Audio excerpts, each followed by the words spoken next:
በለንደን ጎዳናዎች ሁሌም ስቃይ ሐዘንና ትካዜ ነው። ዘንድሮም ከዚህ የተለየ ነገር አይኖርም በማለት የማንቸስተር ሲቲ ደጋፊዎች በተጫወቱባቸው ስታዲየሞች ሁሉ ሲያዜሙ ሰነባብተዋል።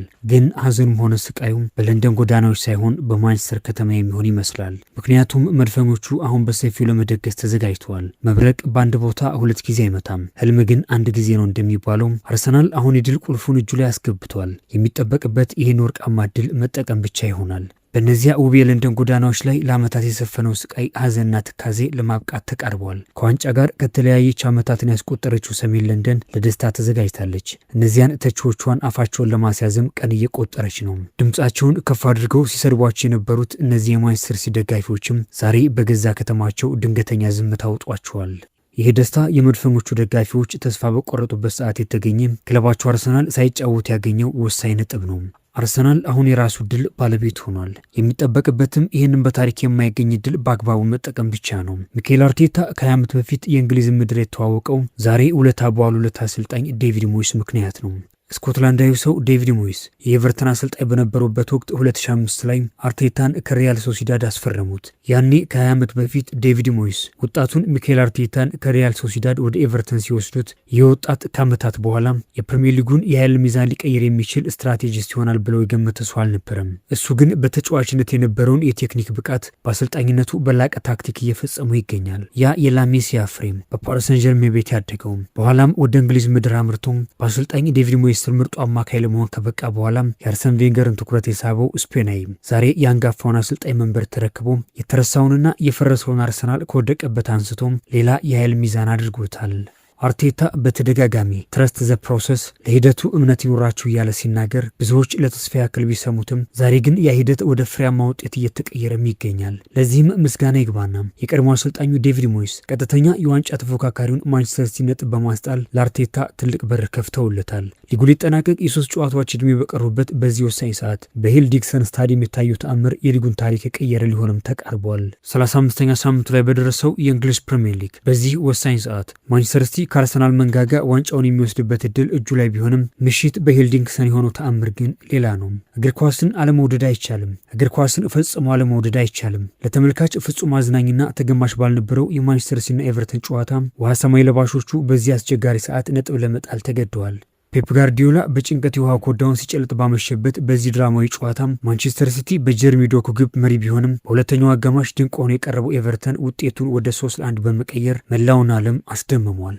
በስታዲየም ውስጥ የአርሰናልን ስም እየጠሩ የለንደንን ሐዘን የሚሰብኩ የሲቲ ደጋፊዎች መብረቅ እንደመታው ሰው ደንዘው ሲቀሩም የኤቨርተን ደጋፊዎች ግን ስታዲየሙን በደስታ ናውጠውታል። ምንም እንኳን በስተመጨረሻም ጀርሚ ዶኩና አርሊንግ ብራውት ሃላንድ ግቦችን አስቆጥረው ጨዋታው 3-3 ቢጠናቀቅም ለሲቲ ግን ውጤቱ በቂ አልነበረም። አሁን የማንቸስተር ሲቲ ጸሎት አርሰናል ነጥብ እንዲጥል ብቻ መጠበቅ ካልሆነም የፈለገውን ጨዋታ ቢያሸንፍ መድፈኞቹ ጋር ፍጹም መድረስ አይችልም።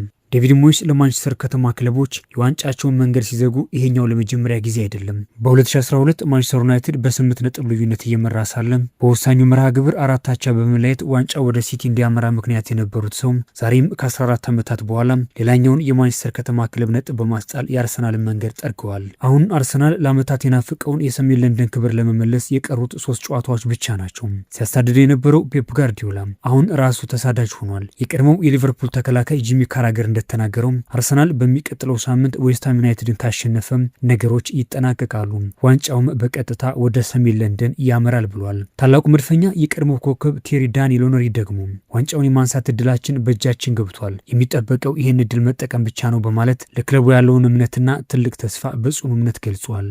ፈረንሳዊ አጥቂ ቴሪ ዳንኤል ኦነሪ የለንደን ጎዳናዎችም ለድል ድግስ ተዘጋጁ ሲል መልእክቱን አስተላልፈዋል። ፔፕ ጋርዲዮላ ከጨዋታው መጠናቀቅ በኋላ በሰጡ ሀሳብ አሁን ሁሉም ነገር ከእጃችን ወጥቷል፣ ቢሆንም ግን ጨዋታዎቹ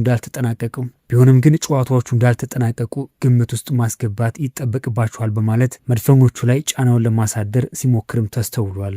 ማንቸስተር ሲቲ ከኤቨርተን ጋር ነጥብ መጋራቱን ተከትሎ የፕሪሚየር ሊጉን ዋንጫ ከ22 ዓመታት በኋላ የማንሳት እድላቸውን በእጃቸው ያስገቡት መድፈኞቹም ዛሬ ደግሞ በሌላኛው ትልቅ መድረክ ከ20 ዓመታት በኋላ ለፍጻሜ ለመድረስ ይፋለማሉ። በአውሮፓ ሻምፒዮንስ ሊግ ግማሽ ፍጻሜ የመጀመሪያ ጨዋታ በስፔን ምድር አንዳቻ ተለያይቶ የተመለሰው አርሰናል ዛሬ ምሽት ወሳኝ የሆነውን የመልስ ጨዋታ በሜዳው ኤምሬትስ ያደርጋል። ሁለቱ ቡድኖች በቡዳፔስት በሚደረገው የዘንድሮው የአውሮፓ ሻምፒዮንስ ሊግ ፍጻሜ ለመገኘት ምሽት 4 ሰዓት ላይ በኤምሬትስ ስታዲየም ይፋለማሉ። መድፈኞቹ በዘንድሮ ውድድር ማድሪድ በምድብ ጨዋታ አትሌቲኮ ማድሪድን በሜዳቸው 4-0 በሆነ ሰፊ ውጤት ማሸነፋቸው የሚታወስ ቢሆንም በዛሬው ጨዋታ ግን ከዲየጎ ሲሚዮኒ ስብስብ ብርቱ ፈተናም ይጠብቃቸዋል። አርሰናል በአውሮፓ መድረክ ከስፔን ክለቦች ባደረጋቸው ያለፉት 8 ጨዋታዎች በአንዱም ሽንፈት አላስተናገደም። በአንጻሩ አትሌቲኮ ማድሪድ ደግሞ ከእንግሊዝ ክለቦች ጋር ከሜዳ ውጭ ባደረጋቸው ያለፉት 7 ጨዋታዎች 6ቱ በ6 በአንጻሩ አትሌቲኮ ማድሪድ ደግሞ ከእንግሊዝ ክለቦች ጋር ከሜዳ ውጭ ባደረጋቸው ያለፉት 7 ጨዋታዎች በ6ቱ ተሸንፏል። አትሌቲኮ ማድሪድ በዲየጎ ሲሚዮኒ መሪነት 2 ጊዜ ለፍጻሜ ቢደርስም በከተማ ተቀናቃኙ ሪያል ማድሪድ ዋንጫውን መነጠቁ የሚታወስ ሲሆን ለሶስተኛ ጊዜ ለፍጻሜ ለመድረስ በሚያደርገው ጉዞ በዘንድሮው ውድድር ሽንፈት ምን እንደሆነ የሚያውቀው አርሰናል ከፊቱ ቆሟል። አርሰናል የዛሬውን ጨዋታ አሸንፎ ለፍጻሜ የሚደርስ ከሆነም በአዲሱ የአውሮፓ ሻምፒዮንስ ሊግ የጨዋታ ቅርጽ አንድም ጨዋታ ሳይሸነፍ ለፍጻሜ የደረሰ የመጀመሪያው ክለብ በመሆን አዲስ ታሪክም የሚጽፍ ይሆናል። ማርቲን ኦዴጋርድና ካይ ሃቨርትዝ ከጉዳታቸው በማገገም ለዛሬው ፍልሚያ ዝግጁ መሆናቸውን አሰልጣኝ ሚካኤል አርቴታ ተናግሯል። በተቃራኒው ዩሪያን ቲምበር ግን አሁንም በጉዳት ከስብስቡ ውጭ ሆኗል። በአትሌቲኮ ማድሪድ በኩል መጠነኛ ጉዳት የነበረባቸው ሁሊያን አልቫሬዝ፣ አሌክሳንደር ሶርሎዝ እና ጁሊያኖ ሲሞኒ ለጨዋታው ዝግጁ መሆናቸውን አሰልጣኝ ዲየጎ ሲሚዮኒ አረጋግጧል። በአርሰናል በኩል በሳምንቱ መጨረሻ በፕሪሚየር ሊጉ ፉልሃምን 3-0 ባሸነፉበት ጨዋታም ድንቅ ብቃቱን ያሳየው ወጣቱ ሉዊስ ኬሊ በዛሬው ምሽቱ ጨዋታም በቋሚነት ሊሰለፍ የሚችልበት እድል ሰፊ መሆኑም እየተዘገበ ይገኛል።